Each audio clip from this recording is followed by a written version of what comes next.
আহমেদ ইমতিয়াজ বুলবুল 2019 সালের 22 জানুয়ারি ভোর 4টার দিকে আফতাবনগরের বাসায় স্ট্রোক করার পর দ্রুত তাকে রাজধানীর আয়েশা মেমোরিয়াল হাসপাতালে নেওয়া হলে চিকিৎসকেরা তাকে মৃত ঘোষণা করেন। কীর্তিমান এই সঙ্গীতজ্ঞের মৃত্যুর খবরে দেশের সঙ্গীত তথা সাংস্কৃতিক অঙ্গনে নেমে এসেছিল শোকের ছায়া। তার মতো এমন কিংবদন্তি তুল্য গীতিকার, সুরকার ও সঙ্গীত পরিচালকের চলে যাওয়া মানে দেশের সঙ্গীতের জন্য বিরাট এক শূন্যতা, যা সত্যি অপূরণীয় আজও। কীর্তিমান এই সঙ্গীতজনের স্মৃতির প্রতি গভীর শ্রদ্ধা। 1970 দশকের মাঝামাঝিতে বাংলাদেশ চলচ্চিত্র শিল্প বা ঢালিউড সহ সঙ্গীত শিল্পে সক্রিয় হন আহমেদ ইমতিয়াজ বুলবুল।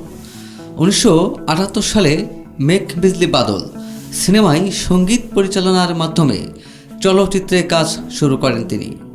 তিনি স্বাধীনভাবে গানের অ্যালবাম তৈরি করেছেন এবং অসংখ্য চলচ্চিত্রের সঙ্গীত পরিচালনা করেছেন। বাংলাদেশের চলচ্চিত্রে যেন একচেটিয়া অধিকাংশ জনপ্রিয় ও সুপার ডুপার হিট সিনেমার সঙ্গীত পরিচালক এবং একইভাবে অগণিত গানের সুরারোপও করেছিলেন কিংবদন্তি এই সঙ্গীতজন। আহমেদ ইমতিয়াজ বুলবুল 3 শতাধিক চলচ্চিত্রের সঙ্গীত পরিচালনা করেছেন। তিনি সাবিনা ইয়াসমিন, রুনা লায়লা, সৈয়দ আব্দুল হাদি, এন্ড্র কিশোর, সামিনা চৌধুরী, খালিদ হাসান মিলু, আগুন, কনক চাপা সহ বাংলাদেশি প্রথম সারির প্রায় সকল জনপ্রিয় সঙ্গীত শিল্পীদের নিয়ে কাজ করেছেন। দেশের সঙ্গীত ভুবনে অসামান্য অবদানের জন্য আহমেদ ইমতিয়াজ বুলবুল রাষ্ট্রীয় অন্যতম শ্রেষ্ঠ সম্মাননা 21 পদক এ ভূষিত হন। চলচ্চিত্রের সঙ্গীত পরিচালনা করে পেয়েছেন 2 বার জাতীয় চলচ্চিত্র পুরস্কার।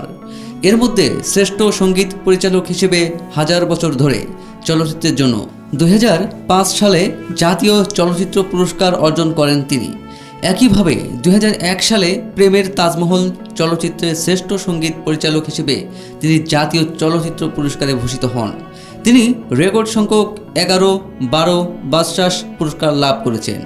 এছাড়াও শিখা অনির্বাণ পদক, Citycell, channel I music awards এবং শহীদ আলতাফ মাহমুদ পদক সহ বহু পুরস্কার সমন্বয়ে ভূষিত হন। বাংলাদেশের সঙ্গীত জগতে অবিস্মরণীয় এক উজ্জ্বল নক্ষত্রের নাম আহমেদ ইমতিয়াজ বুলবুল। তিনি ছিলেন একাধারে গীতিকার, সুরকার এবং সঙ্গীত পরিচালক। এক কথায় বাংলা গানের বিরল এক প্রতিভা ছিলেন আহমেদ ইমতিয়াজ বুলবুল। 1957 সালের 21 ডিসেম্বর রাজধানী ঢাকার নয়াপল্টনে তার জন্ম। আহমেদ ইমতিয়াজ বুলবুলের পৈতৃক বাড়ি নোয়াখালী জেলার বেগমগঞ্জের আটিয়াকান্দি। তার পিতার নাম ওয়াফিজ আহমেদ ও মাতার নাম ইফাত আরা নাজিমুন্নেসা। ঢাকার আজিমপুরের ওয়েস্ট এন্ড উচ্চ বিদ্যালয়ে তিনি মাধ্যমিক সম্পন্ন করেন এবং পরবর্তীতে স্নাতক ডিগ্রি অর্জন করেন। ইমতিয়াজ বুলবুল ছাত্র জীবনে মাধ্যমিকে অধ্যয়নরত অবস্থায় মাত্র 15 বছর বয়সে বাংলাদেশের স্বাধীনতা যুদ্ধে অংশ নেন।